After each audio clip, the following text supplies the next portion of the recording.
Hello everyone, this is part 9 of What If Naruto Was Sealed Because He Was Too Powerful, and I hope you guys enjoy this video and to like, to subscribe, to see more comment my favorite container ever. The Kyuubi stated with a grin. Ever since it had found out what Naruto had planned for his would-be assassin's execution he was all smiles. Naruto rolled his eyes once again as he made his way towards the Hokage tower. I'm pretty sure that I'm your only container. And seriously, this is why you think I'm great. Not because I took you out of that musty cage, not because I gave you free rein to run roughshod over my mindscape village, and not because I let you see what I see, feel what I feel, and all the 9 yards. No, the reason you think I'm awesome is because of my preferred method of execution. A vulpine grin that Naruto could just feel inside of his head pulled across the demon lord's lips. Exactly. The Kyuubi chuckled upon hearing Naruto scoff, and you would think that you were my only container, wouldn't you? Naruto let a look of surprise cross over his face as he almost stopped walking. Wait, what? You're saying you've had a Jinchuriki before? Who was it? Were they better than me?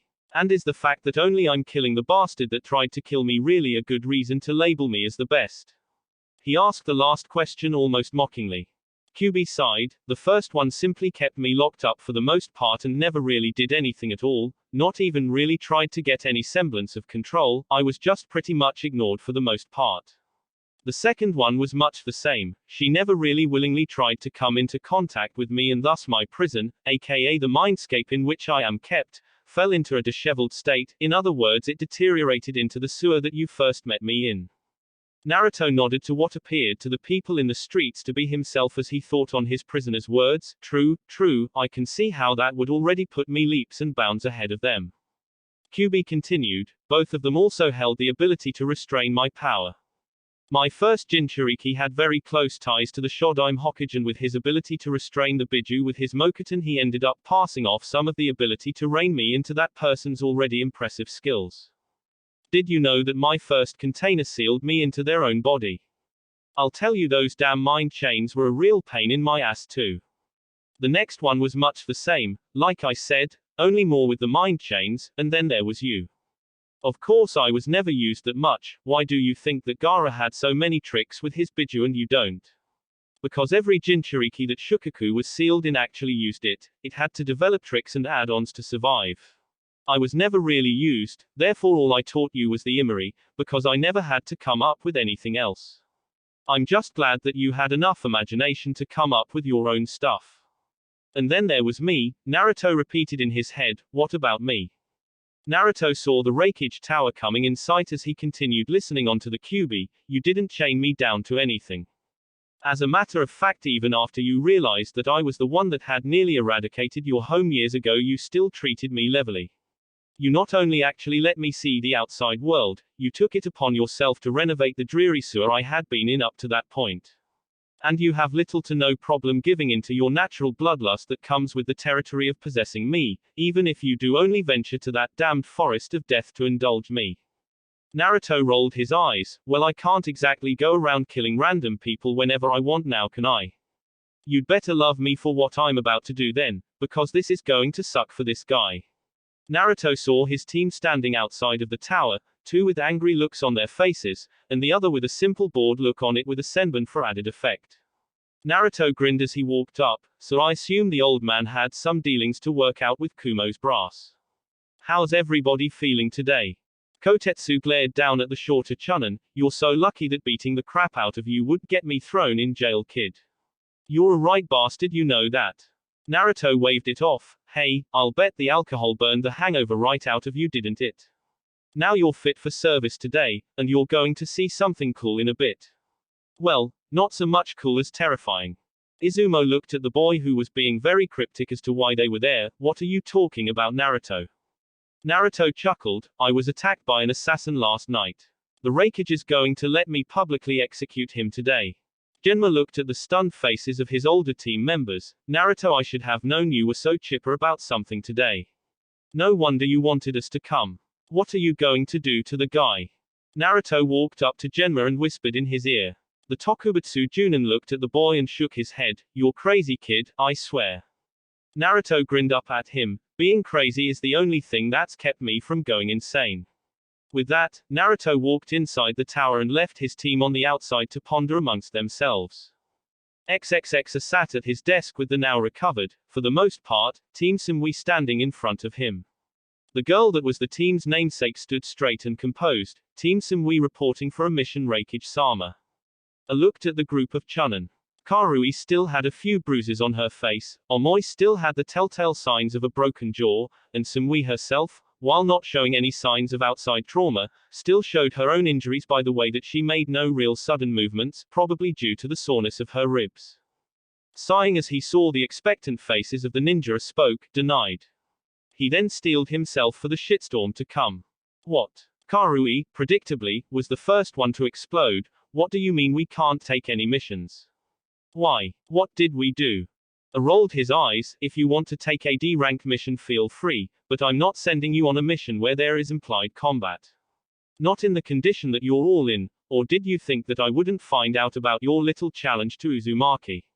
It's kind of hard to hide the existence of the battle when said battle ends up putting you in the hospital. All of the team had the decency to look sheepish. Before the conversation could continue, the Reikage's secretary knocked on the door and upon hearing a booming, enter, made her way into the room. Reikage-sama, you have a Naruto Uzumaki here that says you told him to show up today. I nodded to the woman, go ahead and send him in. His secretary left to fetch Naruto while he turned his attention back to his team of Chunin. Speak of the devil, he's here. Simui voiced a question. Reikage-sama, why is Naruto-san coming to see you today? I decided to inform his ninja on what the boy was doing there, seeing as how he had somewhat established some sort of relationship with him. Uzumaki was attacked last night by one of our ninja in his hotel room. Instead of attempting to deal with the man himself, he avoided international incident and came directly to me. I have ordered the man be executed, and Uzumaki has asked to perform the service. Karui gave Naruto a somewhat appalled look. You volunteered to perform an execution. Naruto shrugged. It was either kill him last night and get into some village relation nightmare scandal, or kill him today. No one tries to assassinate Naruto Uzumaki for personal reasons and lives. If it was a mission, I'd still be pissed off about it, but I would have understood. You've got to do what you've got to do. This guy was simply related to the guy that tried to kidnap the Hyuga heiress a bunch of years ago, had a gripe against Konoha ever since, and decided to try and put down the Jinchuriki to cripple our strength. Personal revenge against me is fine, you just better make sure that you finish me off when you try it, or else you'll have hell to pay. Karui looked at the boy that had just broken into an entire explanation over her question. Did you know that you were extremely mentally unbalanced? What kind of kid just up and opts to execute people like that? Naruto raised an eyebrow. In the last year alone, I've met a kid whose entire life mission is to kill his older brother who killed his entire clan when he was no older than we are now. A kid that had suppressed aggression issues that he took out on his younger female cousin, a kid that randomly crushed people with sand and called the demon inside of him mother, and a kid that walks around outdoors in broad daylight in green spandex, a bowl-cut haircut, and routinely shouts at the top of his lungs about youth while hugging and crying a man that looks like his father only with bigger eyebrows. Naruto put a small smile on his face. Compared to most of the people I've met, I'd say that I'm not that bad at all. If you'd met me 6 months ago, then you would say that I'm fucking strange, stranger than now, so yeah, don't talk to me about weird or unbalanced. Little miss, my sensei routinely breaks into rhyme for no reason whatsoever. Naruto finished while winking at the girl and clicking his tongue at her. Karui blushed at way that Naruto had just addressed her while Samui twitched faintly at her side. Naruto turned to face her with a smile on his face. So where's my late night unwanted visitor? I hope you guys didn't break him too badly over the night, because I need him fully receptive to pain for what I have planned for him. I was curious at what exactly a small boy could come up with to kill a prisoner in a public display. What exactly do you have planned as far as the execution itself goes? Naruto walked over and whispered his idea in A's ear. I pulled away from him. What kind of kid comes up with that kind of thing? Naruto again shrugged. All I need is something to hide my identity while I do it, because I don't need people from your village hating me for killing one of its ninja, even if it was warranted. Naruto looked around the office blankly. You wouldn't happen to have a cloak or something that could cover my appearance, would you? I made a face and noticed the team that was standing in his office. All right, if you kids want a mission, I have one for you. Go get Uzumaki, here's something to cover his identity with before the execution in a bit. Naruto stood gaping at Naruto wasn't dumb, he was well aware of the majority of things that went on around him, and by listening to the mission that had just been assigned to a team with 2 women, he had come to a conclusion that he confirmed when he looked over at Team Samui's lone male member looking downtrodden. Did he just fucking give them free rein to play dress up with me? Naruto opened his mouth to dispute how he didn't need any help, that just a really long cloak would be adequate, when Samui laid a hand on his shoulder and spoke, "Of course Raikage-sama, we'll complete this mission to the best of our ability." Naruto was then pulled out of the room by Samui and surprisingly even Karui by his hands. Turning back, he saw the smirking face of the Raikage and began cursing him out under his breath as the deep-seated chuckles came from the massive man. XXX 2 hours later, arriving back in the tower, Naruto's eyes were well hidden by his new apparel that his female companion so readily picked out for him. Omoi was simply standing in the background with an amused look on his face. Naruto stood in front of the Raikage while the women stood back with satisfied looks on their faces. Samui because she got to see what the new guy looked like underneath his shirt by accident, and Karui because she had just spent the last 2 hours more or less ordering around the guy that had thrashed her soundly the other day. Naruto's new look was a sleeveless hooded gray vest that draped far enough over his face to cover all of his features, except for his mouth, in shadow. His pants were black and taped off at the ankles, he kept the black braces on his forearms, and had black shinobi sandals on his feet. Naruto smirked as he formed a cross symbol with his fingers, "One last touch to my identity, Kage Bunshin no Jutsu, Shadow Clone Jutsu." A clone of Naruto sprang into existence and promptly transformed into what he wore when he came to Kumogakure in the first place. Go and find Genma, Kotetsu, and Izumo and stay with them until the execution is over, then leave the area and dispel so I can change and catch up with them. His Kage Bunshin nodded and left the room to find his team while the original turned back to her with a toothy grin, shadow covering the rest of his face. Now where's my victim for the day? QB's getting testy. XXX Naruto sat meditating in his hotel room after carrying out the execution of Kenta Marekio. The reason he needed to steady his mind this time. Random happenings of an unexpected nature occurring around his person. Not to say that the happenings in question were unwanted. No, not in the least, they were very welcome as far as he was concerned. But that didn't make them any less strange. The first was what had happened with his Kage Bunshin after he had it leave the premises of the execution site. Flashback, roughly 10 minutes after the execution. Naruto had wasted no time in leaving the immediate area after his creator's little show. Dispelling in front of the Kumo shinobi might have blown his cover, which could lead to some ill will from them and maybe even retaliation somewhere down the line at a later time from angry nationalists that might have been thinking that Konoha was trying to push around some political weight that it didn't have. Clone Naruto went as far as he could, heading into the residential area of the village where he was positive that no one would see him dispel. In an alley he figured that he was as well concealed as he was going to be when a shadow blocked the alley entrance. Sighing to himself, the clone focused to see that Samui and Karui had followed him to the alley. "What are you guys doing here? I need to dispel before boss gets caught. People can't realize that I was the one that did all of that yet." Samui looked down for a moment before steeling herself somewhat and walking closer to the clone. "So anything that you know, Naruto will learn after you dispel?" she asked, getting a nod in response. "Well then, when does he leave Kumo?" The clone thought about it for a moment. "I have no clue. I was never told how long we would be staying, so your guess is as good as mine." "Why do you want to know? And where is Omoi? Did you guys ditch him?" Karui walked up. "Omoi said he didn't need to be here for what we wanted to say to you. Say, if you don't have anything to do while you're still in the village, why don't you come and find one of us? We can do something with you." Clone Naruto blinked. "Are they hitting on me? Sweet. Boss himself never even gets hit on and I'm just his freaking clone and 2 girls are trying it." Giving the girls $1 million smile, he gave them an answer. "Sure thing girls, and if you want to talk to me while I'm still here then you know where to find me, right?" Both girls nodded as Karui gave him a smile. "That's great. I guess we'll see you around then." Naruto nodded. "Sure thing.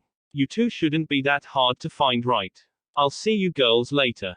Karui waved to him and left the alley.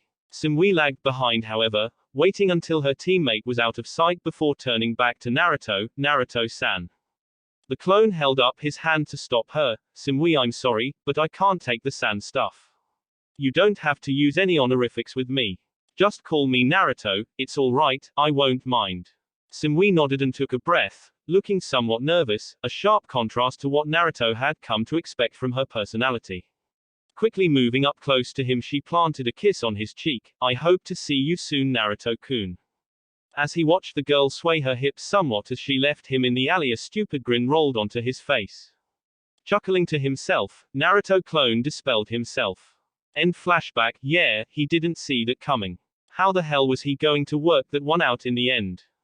Who knows? But the ride down promised to be super fun if he would have his way with it. That seemed like enough to fill his day with suggestive thoughts of potential situations, and the silence that he was receiving from his inner Fuzzy was much appreciated. He didn't need any perverted jokes or lewd suggestions from the QB today, thank you. Unfortunately, or very fortunately in the view of the certain others, Naruto included himself in this line of thinking, his day didn't end like that. Flashback. A few hours ago, Naruto had hustled back to his hotel room after receiving his clone's memories and changed back into the clothes that he had come to Kumo with. Couldn't be seen in the new stuff after going through all of the trouble of hiding the fact that it was you in the first place, right? After washing the blood off of his body and changing, a knock came at his door. Grabbing his sword and walking to answer it, he opened it to find the smiling face of one Yugito Ni. This confused Naruto, as he hadn't really interacted with the girl at all since he had been in the village, save for the few minutes when they first met. Hi there, Yugito, how are you doing? Can I help you? Yugito nodded and Naruto motioned for her to enter the room. Yugito took a seat on one of the beds in the room and patted the spot next to her for Naruto to sit on. Naruto raised an eyebrow at the girl's cavalier attitude, but acquiesced to Yugito's silent request. Looking the girl over as he sat down now that he had time to let his eyes wander, he would agree with his earlier thought that Yugito was about 4 or so more years older than him, which begged the question, what was she doing here talking to him? He didn't sense any hostile intent coming from her, so she wasn't here to fight, or challenge him or anything. And with 2 girls from the village seemingly interested in him as it was, there was no way that another one was right. Especially one that was this hot and older than him. Naruto looked up into Yugito's eyes to get a bead on why she was there and just decided to come out with it and ask, so Yugito, what brings you here? Yugito smiled at him pleasantly again, well, I just want to get to know you a bit, Naruto-kun. Naruto almost gulped nervously, Naruto-kun. I had to force Simui to stop calling me San and Yugito's calling me Kun right off the bat. Getting himself under control, he cleared his throat, well, what do you want to know? I'll answer what I can, but I don't see why you would want to know anything about me. Yugito shook her head, you just don't recognize the fact that you're interesting to people, do you? You're a respectably strong ninja even among Chunin and Junin from the way your team treats you, and you're only 13 years old. You're a Jinchuriki like me and Kiribi, and you don't seem utterly insane like he is. Naruto gave her a questioning look, speaking of which, you don't have any quirks on that kind of level, do you?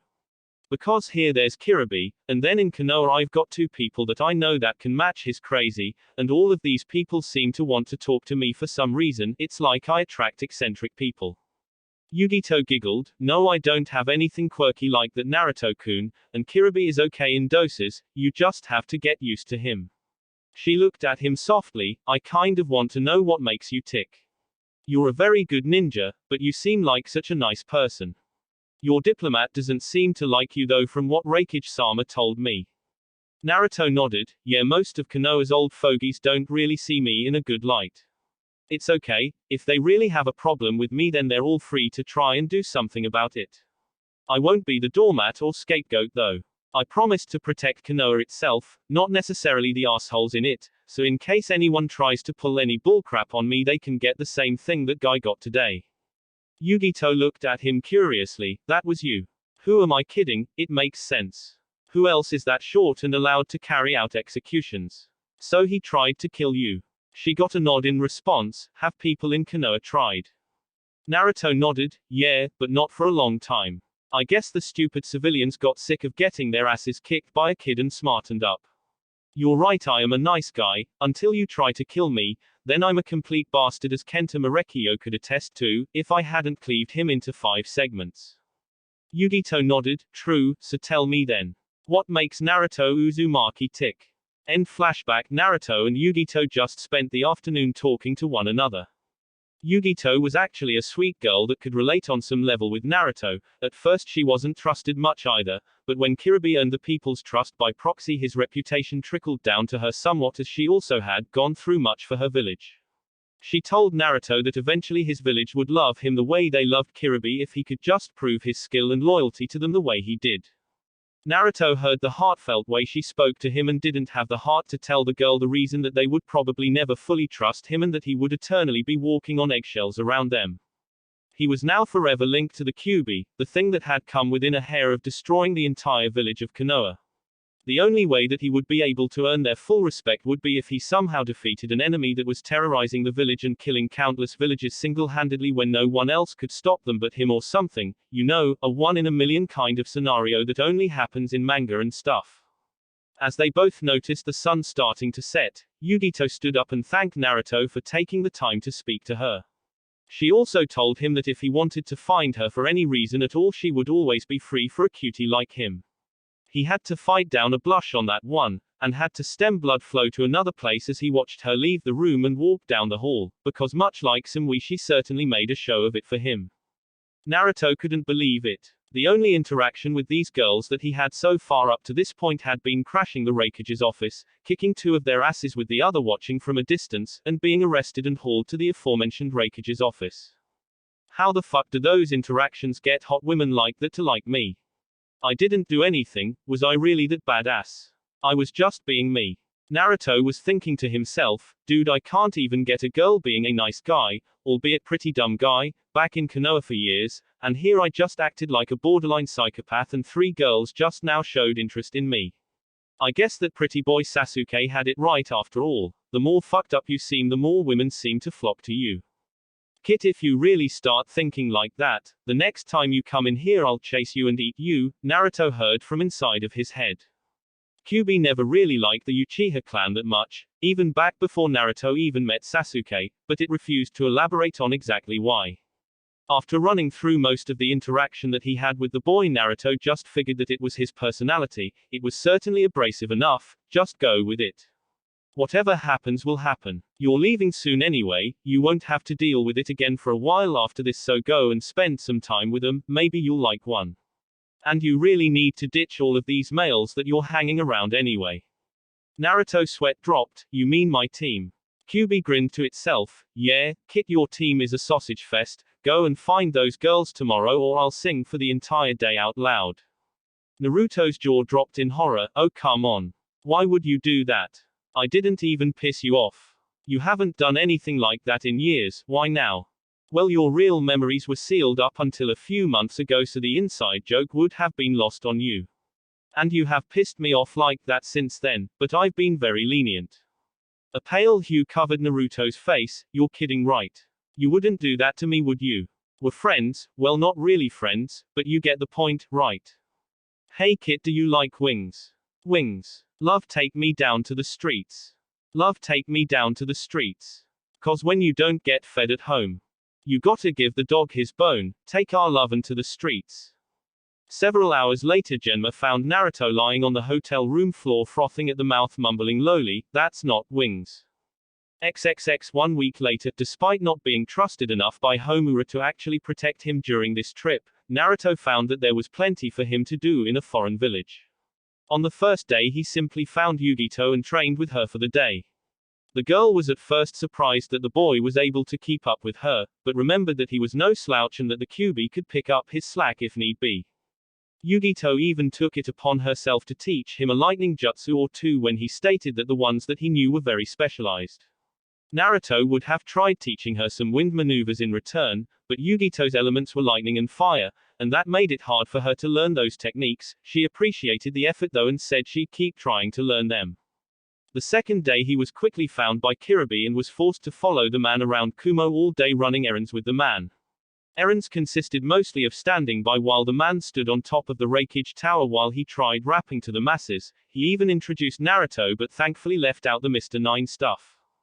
After that, Naruto saw firsthand how beloved Kirby actually was. There were kids coming up to him, some asking for his autograph, some asking him to do a rap. Naruto cringed when he actually went through with the request. Hell, there were kids trying to rap to him. It made him wonder if things could ever be like that for him. He smiled when he realized that it was getting there, slowly, but it was. For better or worse, he already had his own chibi brigade that followed him around whenever he was in town, so that was step one, it seems. The next part was when Kirby went to his team's houses to tell them that he had a mission away from Kumo for a while, so training was put off. He learned that Omoi and Karui were related. He kind of didn't see that coming, they seemed too different to him. Their parents were dead, so he could relate with them like that, though he wisely didn't bring that up, that would have been stupid. He simply played the straight man to Kirby's over-the-top BS that he could tell was working on Karu's nerves. Upon departing from their house, Naruto probably had his moment of the day when Kirby actually broke into Samui's home when she didn't answer the door. While Kirby was roaming the house looking for the girl, Naruto simply stood in a hallway waiting for the eccentric man to give up so they could go. While he was standing there, he was graced with the sight of Samui emerging from her bathroom after a shower, clad in only a towel, and that was enough for Naruto's mind to get to work. Strangely enough, Naruto didn't get the beating for that, Kirby did. Naruto dragged the man out of the house in pieces while apologizing and explaining to Samui, who just looked at him with a blush on her face. After dragging Kirby to the curb outside of her house, he even offered her a massage as an apology, somewhat jokingly, mostly just to see what she would do. He was either expecting a stuttering decline to his offer or a rage-filled chase with her still clad in a towel, which would have been great.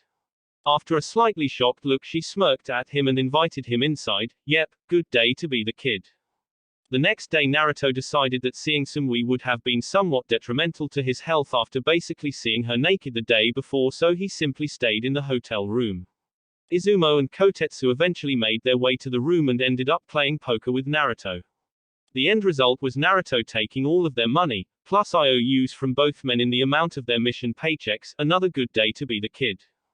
Karui and Omoi found Naruto the next day after training him and dragged him out of his house to show him Kumo so that he knew what he would want to do next time instead of just training and staying in his room. Running into their teammate Samui later on, they decided to make a day of it and ended up seeing a movie. Naruto didn't really care about the movie, as he ended up spending the majority of it working on his growing flirting skills. Mostly with Samui, but also with Karui when he was certain that he wouldn't be hit for it. The end of that day saw him sitting on the roof of his hotel listening to Yugito play her shamisen for him, as she had asked if she could a few days before, and Naruto agreed, wanting to hear someone else besides him play an instrument and also thankful that her innate musical talents came in the form of a more pleasant instrument to relax to, unlike him and his apparent skill with drums.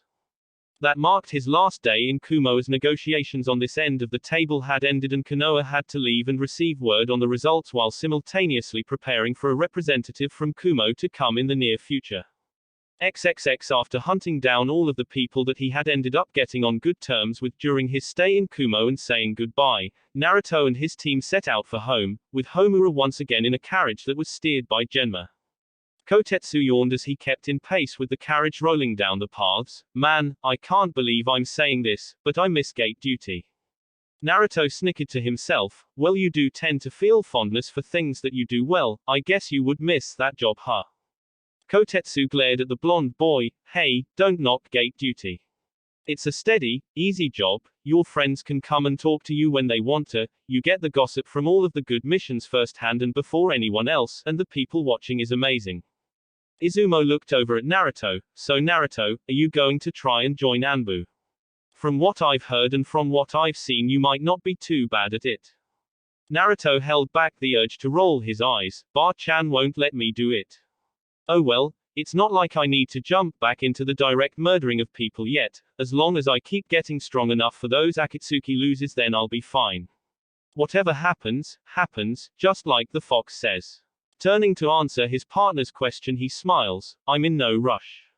I'm only 13, unless you want another Itachi-esque prodigy to rise up so you can say you worked with me when I get famous. Izumo and Kotetsu snorted with laughter, and even Genma cracked a smile from his place on the carriage. Whatever you say, kid. Naruto grinned to himself. Yeah, things will get hectic enough all on their own. I'm in no real rush. The amassed team of Genma Shiranui, Naruto Uzumaki, Kotetsu Hagen, and Izumo Kamizuki stood in front of the Hokage's desk, having just given their report on the mission to Kumo. Tsunade had to rub her forehead at the report. Naruto, how do you get arrested in Kumo after being there for 4 hours tops? Naruto shrugged. Hokage-sama, Murphy's Law just loves me like that, I guess.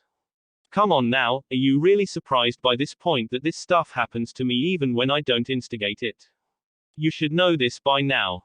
Tsunade sighed and waved it off. All right, other than the extracurricular activities of someone here. She said while looking at Naruto, good work. You're all dismissed and have a few days of leave. The group nodded and turned to leave. Naruto, you stay. Tsunade said before he could exit the office. Naruto turned back around to face the blonde woman. Can I talk to you for a moment? Naruto walked back over to her desk and leaned on it. What do you need, Bar-chan? The toothy grin on his face let her know that he knew this was personal more than anything else. I need to get some sleep and then head into my favorite place to get some destructive new jutsu down. Tsunade shook her head in amusement. All right, brat, I asked you before, but I'm going to try it again. How strong do you think you are? Naruto raised an eyebrow. In a straight-up fight or when I get the drop on somebody? Tsunade blinked. Both if you know. Naruto though about it. Well, I'm good enough from the shadows to kill one of Orochimaru's bodyguards before he even knew I was there, and I can stay hidden in an enemy stronghold for months at a time if I had to. I don't really like that though, it's nerve-wracking. He started pacing around her office. What would you rank Orochimaru's right-hand man Kabuto and Kimimaro Kaguya if you had to? Tsunade understood where he was going with that. It was hard to rank yourself, so he was comparing himself to others. Both of them would be considered Junin level. Naruto nodded. I don't really count Kabuto though, he didn't try fighting me for real until I had him beaten, so I only have experience against one Junin level ninja since my promotion. You just promoted me like 2 months ago, are you really looking to do it again so soon? Tsunade picked up Genma's written report from the desk. All of your teammates have stated that you might make a good candidate in the future for Anbu. I already figured that you would be a Junin in a year or two if you keep growing. Now enough about that, what did you actually do in Kumo? Your report says that you spent some time with a few of the people there but you didn't elaborate at all. Naruto sat down in a chair and smiled at Tsunade. She was very good to him after he had brought her back to Konoha.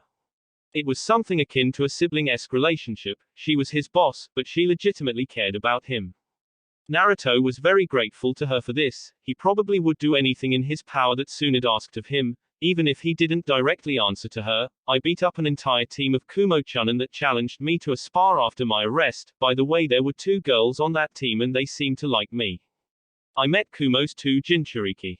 One of them is utterly insane, like on the level of Lee and Guy, insane, but the other one is a few years older than me and she's hot. She's a sweetheart too. Tsunade's eyes gleamed. Finally, I might have some ammunition on the brat.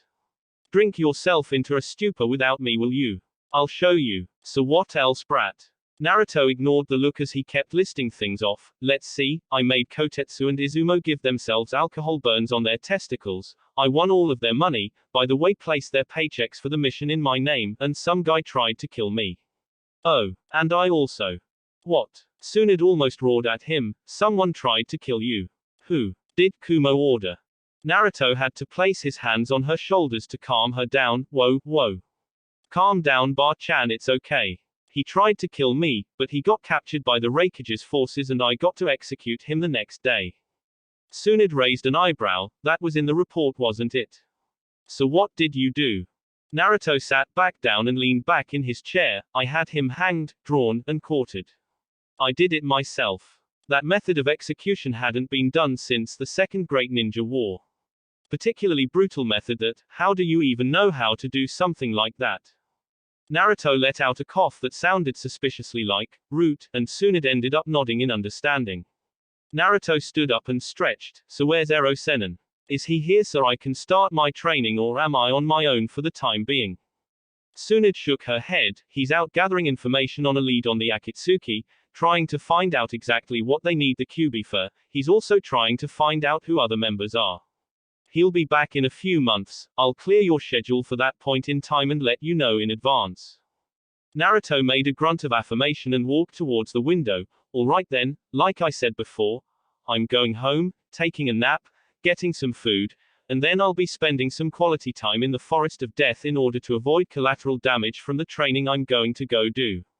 If you need to find me, then that's where I'll be. Tsunade turned her head as he walked past her. Brat, take the door, for crying out loud. Naruto grinned as he pulled the window open. What was that, Bar-chan? The wind is kind of heavy today. Did you say doors are for losers?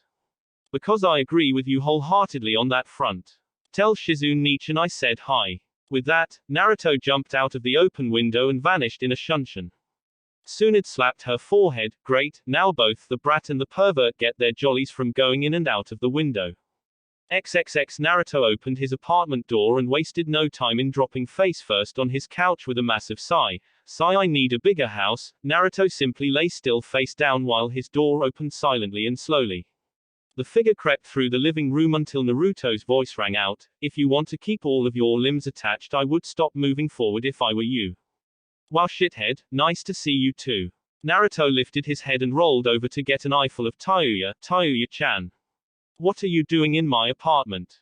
Tayuya rolled her eyes. I heard your door open and heard your loud-ass buffalo noise when you dropped on the couch. What, are you not happy to see me? Naruto shook his head, confused. It's not that, it's just, what are you doing here? Tayuya gave him a grin. I live in the complex. I'm actually right next door to you, shithead. Surprise. Naruto's jaw dropped as he mulled around what she had just said in his head. So you're out of confinement. He got a nod in response, and they're letting you stay. Another nod, and you actually chose to live in this complex of all places. Tayuya sighed. Listen up, I'm an Otokunoiki shithead. There isn't a person in this place that isn't paranoid about me. You're the only person that would treat me decently, therefore I want to stay close to you until things look up for me. Naruto sat up straight on the couch. If you want, I can help you booby trap your place if you're worried about that. Tayuya let out a laugh. Maybe later, shithead. So where have you been? Naruto moved over and let her sit down as he stood up and walked to the kitchen. I was in Kumo. It was just a guard detail, nothing really strenuous. I kept active and I learned something pretty cool that I need to go test out full scale later. I was going to go train. Tayuya frowned. Who the fuck trains right after they get back from a mission? Give it a day at least. Kami, do you ever rest? Naruto grinned at her as he began boiling water for his ramen. Not really. I've got things to prepare for. I can rest when I'm dead. Tayuya walked over and poked Naruto in the chest. Listen up, I've been spending time with 2 full-fledged medic ninja and 1 that's in training, and that kind of ended up beating some basic fucking knowledge into my head. Don't push yourself. I know you're some kind of demonically rage-a-hole fueled juggernaut of energy, but everyone needs downtime. Naruto rolled his eyes. Tayuya-chan, I just got through with resting before I took the last mission. It's not like I'm burning out. How could I? I'm 13. Naruto stopped stirring the ramen he was making and placed the spoon in her hand. Stir. I need to go get something. Tayuya grumbled, but carried out Naruto's request. Stupid shithead making me stir his stupid fucking ramen. Language. Naruto walked back into the kitchen with a smirk, ignoring Tayuya's muttering of, fuck you. Now what would you do if you had your flute back? You wouldn't try to kill me again, would you? Tayuya gave him a deadpan look, arm still stirring his ramen. I can't beat you even with the flute. Orochimaru made us specialize when we were training. Genjutsu is what I'm best at and you can walk right through it. Besides, I like Konoha a hell of a lot more than Otogaku. Here I don't have to worry about some goon trying to take advantage of me when I let my guard down.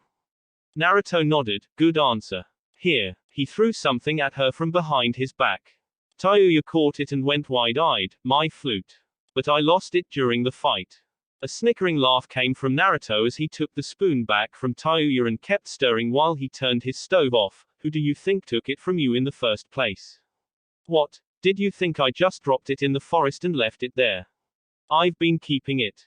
Tayuya just kept looking between her flute and Naruto, who just kept on grinning. Now you can register as a ninja for the village and can get a rank higher than Genin and avoid the grunt work of D-rank missions.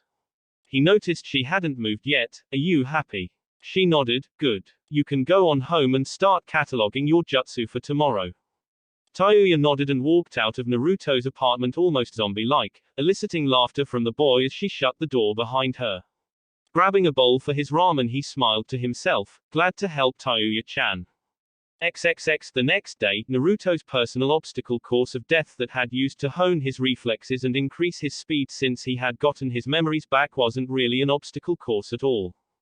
Naruto would make a random number of Kage Bunshin and send them out into the heavily wooded areas of the Forest of Death and have them set traps, hide themselves in order to attack him during his dash, attract animals that had the potential to harm him, and anything else his twisted clones could think of to hurt him. He would make the clones meditate for 3 hours, then he would begin his deadly game. Naruto would traverse the rugged terrain back and forth 5 times each. Each time was a length of 5 kilometers from a starting point in the forest to the gate leading to the outside and was fraught with peril. His clones were utterly ruthless in their attack, and despite their one-hit limit that they could all take, they were more of hit-and-run type attackers, engaging Naruto himself when he was not expecting attack and fighting to kill. En route they would do the same, only with real people, so it was never as many as it was when Naruto used Kage Bunshin. It was also done in a long corridor that Danzo manipulated to his liking for whatever situation you were training for. This training was twofold. Not only did it allow Naruto to train himself on speed, evasion, and trap detection, it also worked on Naruto's ability to set traps and ambushes. Being able to see both sides of the conflict, both from his own view and from the memories of his Kage Bunshin, allowed him to analyze what he did right and wrong on both fronts, and to adjust for using the traps on other ninja in real-life combat situations. After finishing his warm-up, Naruto called his remaining Kage Bunshin out into a clearing and made even more, around 300 or so. Looking at them all, he began barking orders, split into 5 even groups.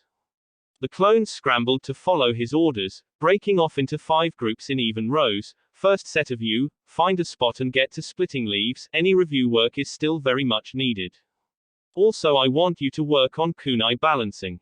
Pointing to the next group, he continued, you all will go back through our jutsu catalog and start getting down the ones that we still can't do. He looked at the last group, you all will be on stealth detail. You will be following people of interest and shadowing them. Do not get caught, this is on my reputation here. I expect some cool memories upon your dispelling at sunset. Now go. Naruto cracked his neck and made his way deep inside the forest for some live fire combat training. Oh spiders, you and I still have a gripe. XXX teammates' training for the day was driven, to say the least. Ever since Kiba and Shino's humiliating one-sided losses at the hands of Naruto, both had been training hard to catch up to the boy that had blown right past them. Kiba worked on his speed and combination tactics with Akamaru and was also trying to teach the puppy how to better defend himself in case they ended up being separated or one of them went down in battle. After hearing how Naruto dealt with the majority of the Sound 4 with little to no effort in the least, and how he himself instead had to be saved at the last second by Neji and Kankuro, Kiba resolved to somehow get to the blonde's level.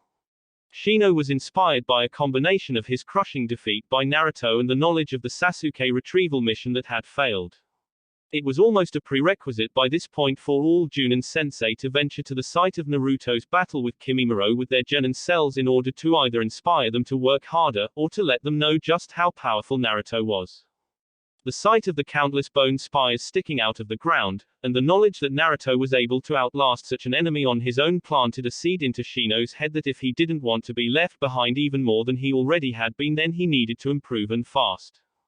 Kurenai watched as her 2 students stood at opposite ends of the training ground with her lone female charge standing between them. In a blur, Kiba and Akamaru charged the blue-haired girl and launched the Gatsuga directly at her. On her other side, Shino unleashed a torrent of insects at her. Opening her eyes with her Byakugan active, she began spinning and directing her hands in precise and exact locations all around her. A field of chakra as precise as lasers surrounded her body, bouncing Kiba off and actually shredding Shino's Kikai insects on contact. Kurenai had to smile as her most timid student had come up with her own technique on par with the Hyuga clan's Hakusho Kaiten. The Shugohak Rokuji Show protection of the 8th trigram 64 palms was more tailored towards Hinata's flexibility than the rigid form that the Kaiten required from its users. The fact that she came up with the technique on her own without help, except to test its development, was incredible to Kurenai. Kiba stood up from where he was launched off, holding his head that had a gash on it, but with a smile on his face as his Ninken came bounding up to him. Wow Hinata, that was rough, and you're saying that it's not finished yet? Hinata smiled as she turned off her Byakugan and dropped her stance. No, it's close though. I'm not sure what it would do against an attack from all sides the level of your Gatsuga, but when focused in just a few areas it should be fine. Kurenai smiled. At least Naruto's utter thrashing of everyone's genin in front of the entire village did good things for the majority of them. Hinata's stuttering had all but vanished. She had learned that things with Neji were getting better, even her father was beginning to improve Hinata. That was very impressive. When that jutsu is complete it should be B rank if not a rank. A blush came to the girl's face but she gave a firm nod. Shino walked over and despite not giving away any expression nodded his agreement that he was very proud of her. Thank you Kurenai-sensei. The words of one particular blonde boy rang out clear in her mind as she felt like she was finally making strides for herself. I wonder what you would think Naruto-kun. XXX Team Guy leapt through the tree limbs of the Forest of Death. They had been assigned a rare C-ranked mission inside the village gates.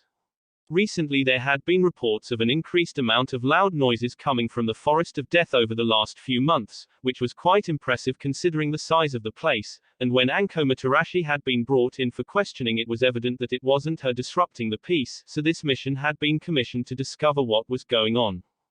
Now Team Guy had no idea seeing as how Tsunade, the only other person besides Anko that knew who liked to frequent that place, wasn't forthcoming with the info that everyone's favorite blonde kid had a habit of raising Cain within the gates of the dangerous forest, thus the team lead by the green-clad taijutsu ace had next to no idea what they were getting into. Guy led the group, followed by Neji, who was flanked on both sides by Lee and Tenten. Lee had never even heard of a C-rank mission inside of the village, thus why he was excited, more excited than usual. Yosh. What do you think could be causing such a ruckus in the forest? I have heard of all kinds of amazing animals within the forest, but did not get to see any during our first foray within with the exception of my youthful squirrel friend. I wonder how he is doing. Tenten tried to calm the hyper guy clone down. Lee, please be quiet. We didn't come across any of the weird things in here last time because we were careful. Don't go screaming your head off in here or who knows what you'll bring down on us. Lee opened his mouth to retort in a youthful fashion, but Guy turned his head to give Lee a firm look. Lee, Tenten is right. You may have made your way through the woods before, but you should count yourself lucky that you didn't come across any of the creatures in this place. I don't care if we are inside of the village, treat this like a hostile environment because it is. Even Junin are somewhat wary of entering this place. Lee gulped and nodded after being reprimanded by Guy. Neji squinted and spoke up. Guy-sensei, I am seeing countless human life forms in an upcoming clearing. Guy nodded and looked back at his genin once more. Prepare yourselves, when we enter the area who knows what will be here. Getting a nod from his students, Guy turned back ahead. The group's mojo was disrupted however when Neji face fell onto one of the branches, forcing his team to halt. Tenten jumped back and helped the boy stand up. Neji-kun, what's wrong? Are you okay? Neji nodded as he stood up and started jumping forward, ahead of the rest of the team, ignoring Guy's cries to come back. Pushing his way into the clearing he found a mass of Naruto clones, diligently at work spamming jutsu all over the place, some dispelling from lack of chakra, but otherwise it was something that the young Hyuga genius had never seen before. His team came up right behind him and was stuck staring at the scene before them much like Neji was. Tenten looked at the clones wide-eyed. What is going on? Naruto-kun. He's everywhere. Lee's eyes were ablaze with youth. Yosh, such a youthful training program. I must spar with Naruto-kun. Lee took off into the mass of hard-at-work clones, stopping in front of the first one, scaring the hell out of it and forcing it to electrocute itself with one of the jutsu Naruto had learned in Kumo and blow up in a puff of smoke. This forced all of the other Naruto replications to take notice of just who it was that intruded on their session. Lee ran up to another one and dropped into his stance. Naruto-kun, my eternal rival, I request a spar with you to stoke both of our flames of youth. The clones all looked at each other until one spoke up. We're all clones. Boss just told us to work on his jutsus until we dispelled from lack of chakra. He's out further in the forest getting even with those stupid spiders. The clones all broke into a smattering of chatter, mostly circulating around how the original Naruto was going to go medieval on those spiders' asses and how they all wished they could be there to fight too. Guy listened into what was being said. So you're saying that Naruto-kun is deeper in the forest? Getting a collective, yep, from the clones he continued, and he's actively trying to provoke the more dangerous wildlife just for training. They all nodded as one clone spoke up. Yeah, I mean you're saying that like it's a bad thing. Sure, there's a shitload of spiders in this forest, but they have to realize that they can't win after he slaughters like a few dozen of them, right? Guy paled. Concerning his genon, clone-kun, no one knows exactly how many of certain creatures this forest has. Especially the spiders. There are reports from Anbu of nests under the ground with countless amounts of them, and they're highly aggressive in nature.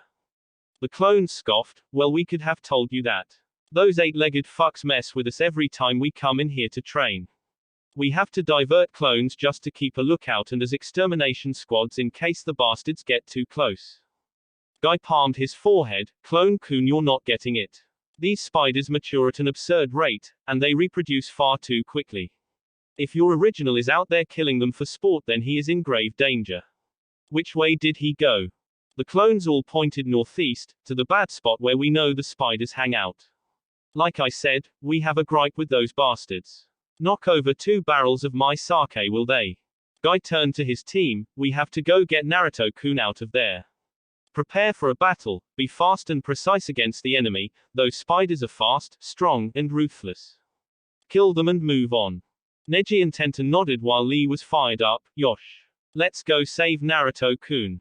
XXX. Elsewhere in Konoha, Sakura smiled as the fish on her table flopped back into the water. Her skill with the Shaozen Jutsu was growing every day. Soon Tsunade said she would be able to begin working on creatures with bones closer to humans. The last few months since her training began had been great for Sakura. Despite being harder than anything she had done before, she could now see a reason why Rock Lee and others trained so hard. The feeling of succeeding after working on something for so long was well worth the effort put in. Good work, Sakura. Sakura turned to see Tsunade had been overseeing her work with a smile. You're getting better and better at the basic techniques. After you master most of the medical techniques, I can begin teaching you my strength amplifying technique. Now let's work on your taijutsu. You need to be able to keep yourself in one piece and defeat your opponents quickly as a medic ninja. For now, we'll begin working on your elusiveness and I'll teach you form later. Sakura nodded with a determined look on her face. She wouldn't be the weakest link ever again if she had any say in her own skill. XXX Team Asuma had just returned to the village after a B-rank mission. Ino was groaning loudly while rolling her neck. I'm so glad we're done with that mission. I need a hot shower and some rest. Asum smirked as he took a drag of his cigarette. Good work with those bandits, team. Shikamaru, good work with the plan. It went off without a hitch.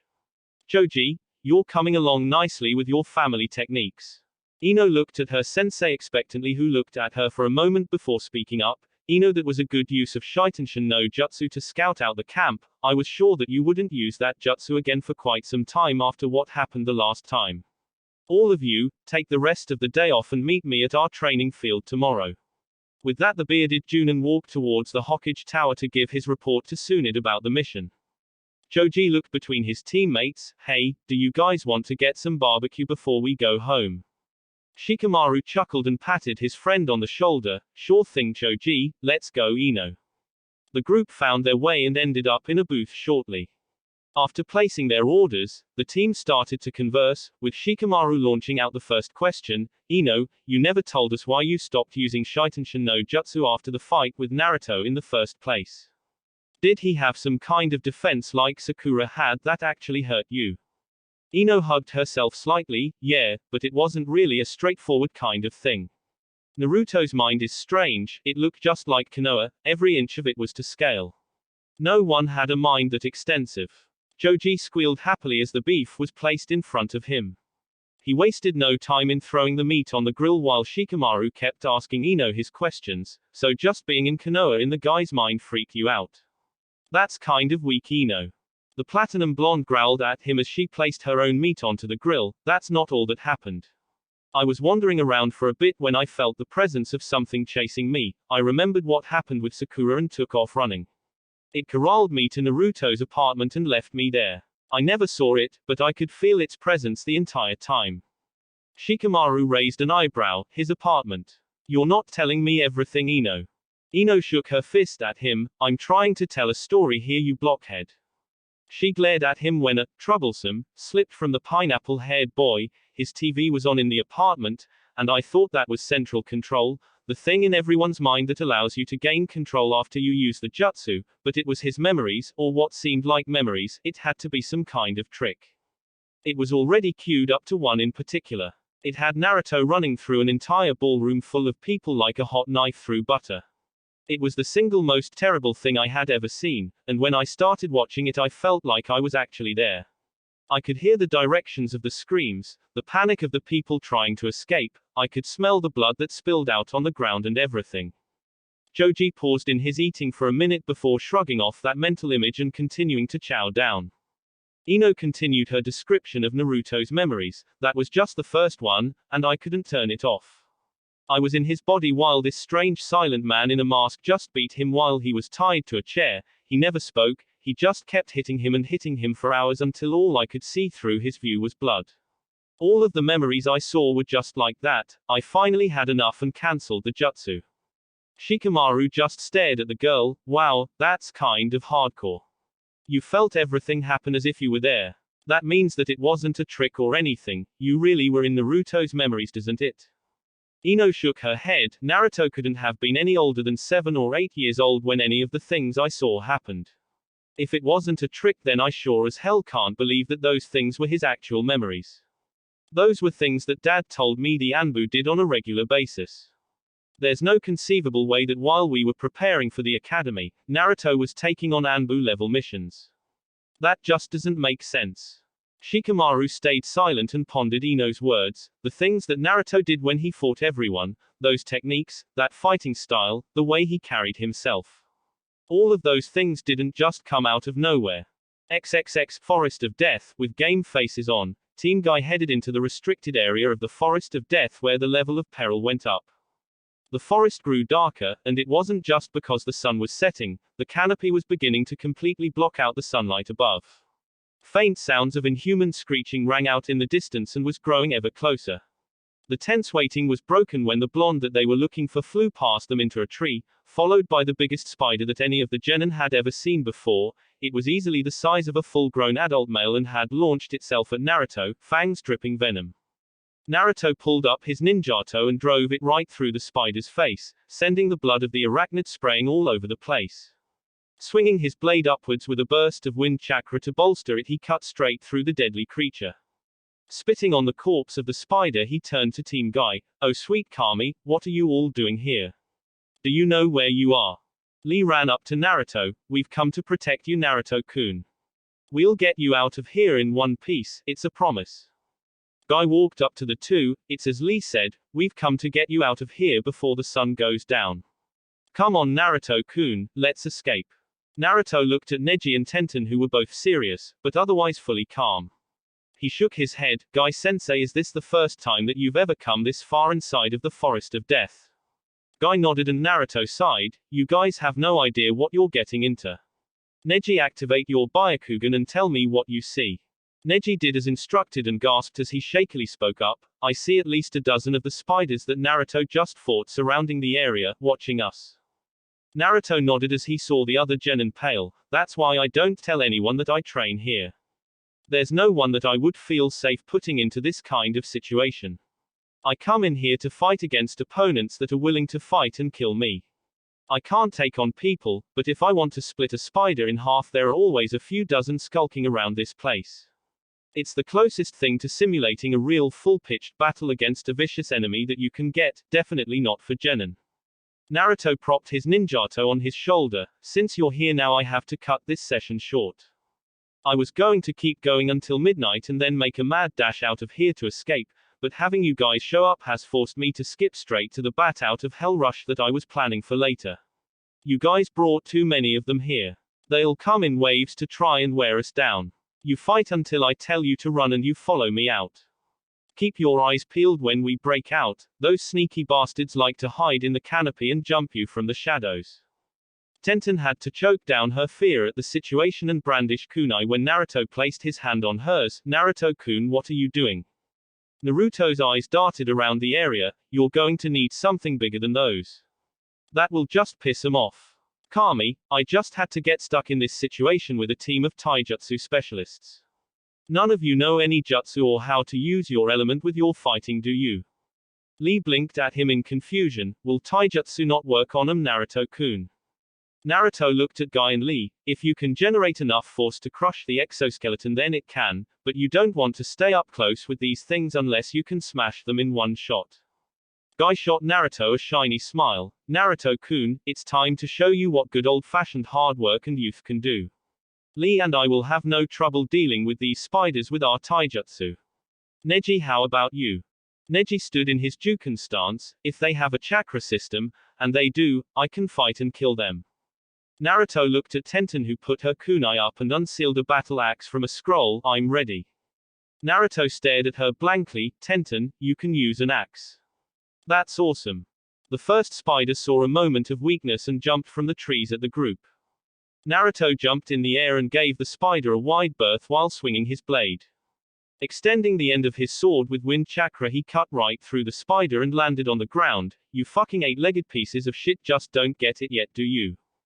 Naruto formed two cage bunshin to watch his back as he ran directly towards the closest spiders that would jump at him.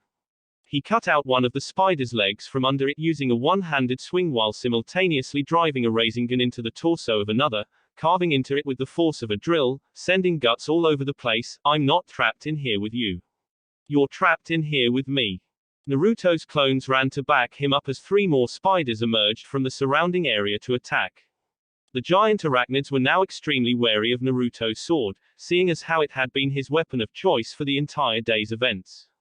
Getting sick of how the spiders were avoiding him, he ripped a sword from one of his cage bunshin's hands and threw it at one while enhancing it with wind chakra, impaling it against a tree and killing it.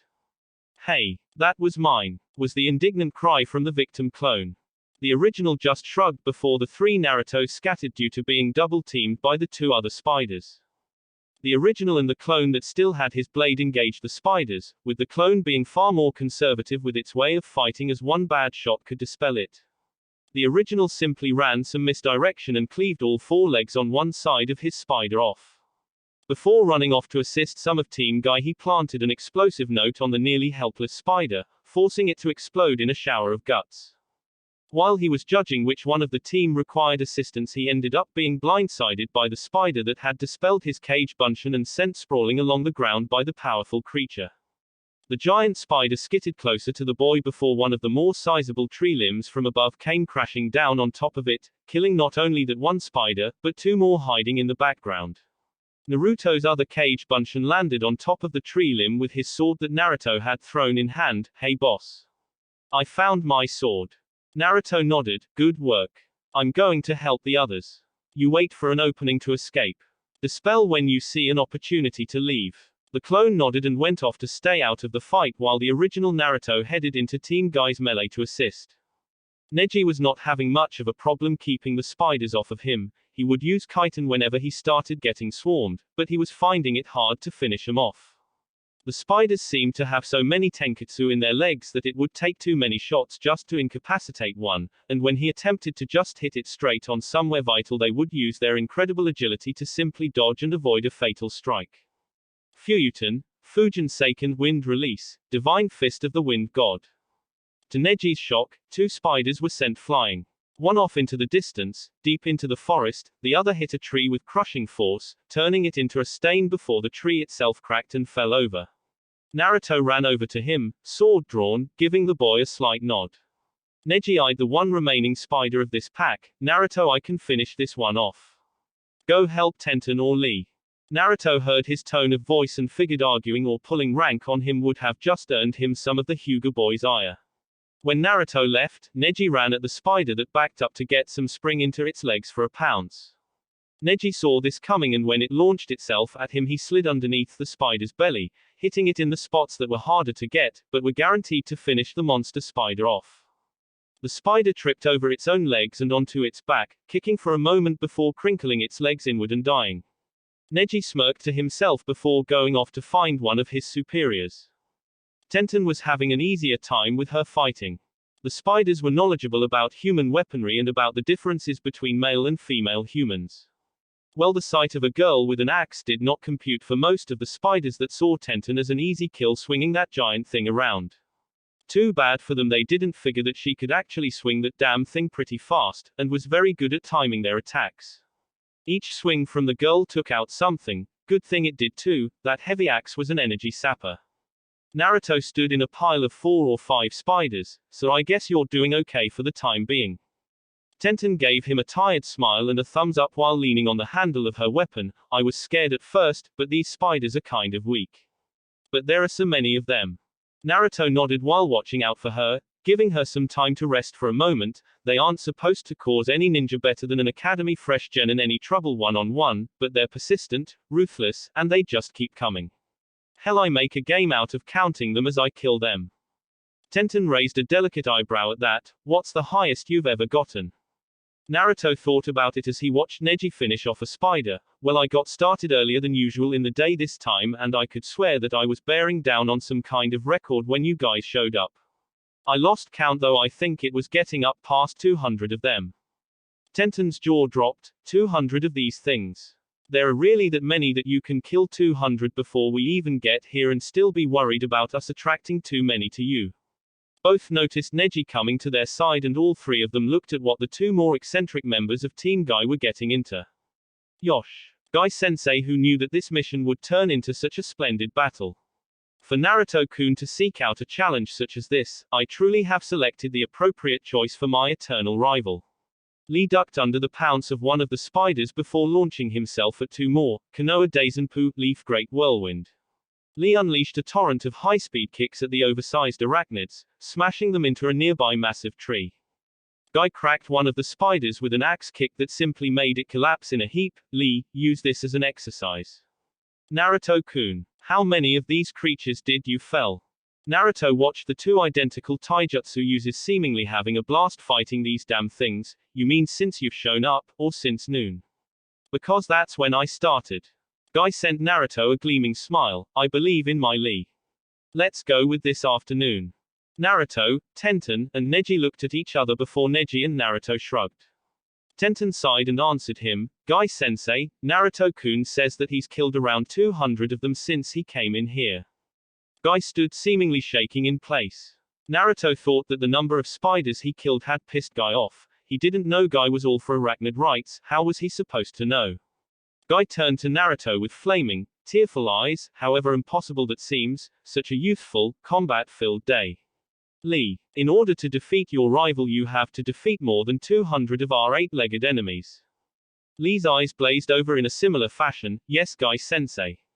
And if I cannot best my rival Naruto's number of spiders slain, then I will do 500 push-ups on my thumbs. With one last battle cry, Lee ran into an area where spiders were waiting for an ambush. Naruto palmed his head as he watched Lee begin ripping into the spiders with fists and feet. You guys are going to bring the whole damn population of the things on us. Look, we need to get out of here. The more you kill, the more show up. If it was this easy, then don't you think it would be recommended for ninja to train in here? It's actually frowned upon, because you can't take them on forever. You'll run out of energy and chakra before they run out of bodies to throw at you. Kill all you want as we get the hell out of here. Naruto ran in and grabbed Lee by his collar before dragging him off with everyone else following close behind. As they started to go back through the thick of the woods, a spider tried to come from behind a tree to sneak attack them. Guy saw it coming and flipped at the massive thing with punches and kicks, dynamic action. Turning the spider into goo as they didn't break their stride. Naruto-kun, what is the best course of action to escape? Naruto moved back. Guy-sensei, watch the front, I'll keep them off of our backs. Neji, Tenten, and Lee, stay between us. Neji, keep your Byakugan on. Tenten, prepare some kunai with explosive notes. Take to the trees, it narrows down the angles that they can attack from. Team Guy listened to their chun and tagalong and got themselves into position as they leapt into the branches of the forest. Naruto's knowledge of the terrain by now was second only to Anko. He knew where the majority of things of interest in the forest were, and the current thing of interest was the closest exit that wouldn't take them straight into the nest of the spiders. We need to get further south. If we head straight north or east from here, we'll have to go straight through the nest to escape. That would be suicide even for me. Guy nodded and led the group further south. During their run, Naruto held his head in pain and fell down on a branch. Lee jumped back to help the boy to his feet. Naruto-kun, what is wrong? Are you hurt? Naruto cursed to himself as he grimaced in pain. A bunch of my clones actually fully lasted for their time limit and dispelled all at once. It's like the worst headache you've ever had hitting you all at once. Thanking Lee as he stood back up, they were distracted by Neji's shouts, "There are more coming." Naruto turned around to see 5 of the spiders jumping from branch to branch, getting ever closer. Naruto threw Lee off of his branch at his team. "Stay back. There's something I need to test out anyway." They all watched as Naruto let the spiders in close before making a set of hand signs and crossing his arms in an X motion while crouching. Fuyuten, Senpu Kakusui, wind release, whirlwind pyramid.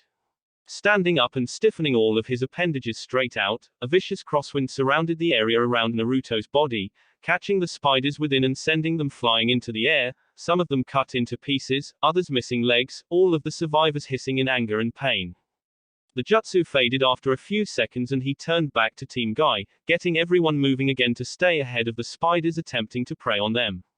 The genin were pretty stunned by the use of Naruto's new jutsu, but were too occupied with staying in one piece at the moment to ask anything. After another half hour of random spider attacks and running, they escaped the forest of death and collapsed a good distance away from the gates that cut it off from everything else in the village. Naruto laughed to himself as he looked up at the night sky. "Well, that was fun, you guys all right?" Guy looked back at the forest of death. "We're fine." Naruto-kun, what was the inspiration for going so far into the forest of death? You know how dangerous that place is, don't you? Naruto stood up and dusted himself off. "Of course I do. That's why I went in there, for a challenging fight. I'm training to kill my opponents, Guy-sensei, not just defeat them. I need to be used to ending lives whenever I need to, and since I'm pretty sure that absolutely nobody would miss any of those spiders being gone, I go in there to fight them. It's amazingly good battle experience." The genin all deadpanned. "We noticed." Naruto chuckled but then turned a suspicious eye on him. "Wait a minute. What were you all doing in there? The only person besides me that ever goes in there is Anko, and she doesn't even spend time there like I do. She'll just go in far enough to train in peace or find me to spar, not deep into the back end of the place." Guy nodded. "We had a mission to head into the forest of death and find the source of all of the sounds coming from the place." Naruto laughed slightly. "Well, mission complete because you're looking at him. I make tons of Kage Bunshin and have them work on lots of different stuff. Pretty cool, huh? While I handle my physical stuff, they can handle things like my chakra control and ninjutsu." Neji understood what he was saying. "So you get the accumulative memories of your Kage Bunshin, and while they do memory-related things, you go in and develop things like strength, speed, and..." He stopped and looked back into the forest. "Battle experience." Naruto grinned and nodded. Lee ran up to Naruto and dropped into his stance. "You have inspired me, Naruto-kun. I challenge you to a friendly spar." Naruto sweet dropped. "Lee, it's almost midnight. I've been spending the last 12 hours fighting a life or death battle against spiders from hell. You're all exhausted from looking for me and fighting spiders by my side. And lastly, how many spiders did you kill?" Lee looked confused until his eyes widened and he hit the ground to begin his push-ups. "You have bested me this time, Naruto-kun. Next time I will win our challenge and show how splendid a ninja I am. I will complete these push-ups or else I will run laps around Konoha on my hands until the sun comes up. And if I cannot do that, I will." Naruto walked off with Tenten and Neji in tow as Guy stood over Lee shouting about his youthfulness. Naruto gave Neji a chuckling smile. "And that's how you handle that? I don't see what you and Kakashi were all bent out of shape about when it comes to those two. As far as having Lee as my eternal rival, it's easier than not having him as my eternal rival. I can just beat him once and not deal with him until he's through with all of his self-given punishments. He won't mess with me again until he's done with them all, and by then I can disappear." Neji's eyes widened. He had never thought to realize that the times that he defeated Lee in their spars, Lee would leave him alone until 3 days to a week later. When he ignored Lee, he would get a challenge every hour on the hour until he accepted. Naruto and Tenten laughed at the look of contemplation on his face. "On the flip side of that, you two have to see him tomorrow and deal with him talking about how he's going to beat me next time all day long. He has to track me down if he wants to do that to me. Yep, being Lee's rival actually spares me more of the creepy sunset genjutsus than not being Lee's rival." Tenten realized that Naruto was right. He'd only seen it twice. Once when they first met before the Chunin exams, and once before they all went to get his sword. Any other time when he was around them he would usually accept Lee's challenge, win or lose, and then bid everyone a swift goodbye. Compared to the people that are around when Lee and Guy have their little moments in town and not even trying to tally up all of the times that it had happened around Neji and Tenten since the team had been formed, she realized that Naruto had to have the pretty much lowest victimization rate of being subjected to the sunset of youth. Naruto grinned at the faces that both of them were making. I can see that you both have something to say, so go ahead and say it. Before Naruto could notice, the tenketsu in his legs had been sealed off and Tenten and Neji had used his momentary incapacitation to start dragging him back to Lee and Guy. Tenten threw him at Guy's feet, disrupting Lee's push-ups. Guy-sensei. Naruto was just telling me and Neji that he thought he needed more youth after all of the youth that he exuded during his last mission and during his training today. Neji nodded in agreement. Naruto looked at the girl with a strange look. Really? That was the best you've got? That was the stupidest thing I've ever heard anyone say about anything, ever. There's no way they're going to fall for that.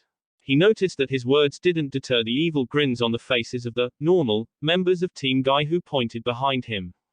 Tenten waved to him. I'll see you when my team meets up tomorrow, Naruto-kun. Before he could say anything, Guy and Lee had placed their hands on Naruto's shoulders and had hoisted him to his feet with tears pouring from their eyes. Do not worry, Naruto-kun. Lee and I always have time for a comrade in youth. Lee nodded vigorously. If need be, Guy-sensei and I will stay up all night with you, making sure that your fires of youth are fully replenished. Naruto resigned to his fate and turned back to the still smiling Neji and Tenten with a dark look. I hope you enjoy this. Because you both know that you're getting fucked for this, right?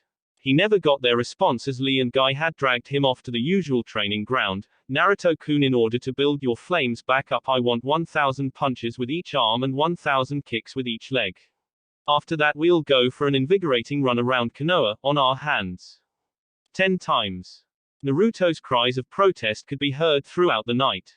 A few particularly familiar screams of genjutsu-induced horror may have woken the majority of the village's citizens, but in the case of one bun-haired girl and one young branch Hyuga, it was just what they needed to lull themselves to sleep. That will be it for this video. If you want more, comment down below, like, subscribe. And see you guys later.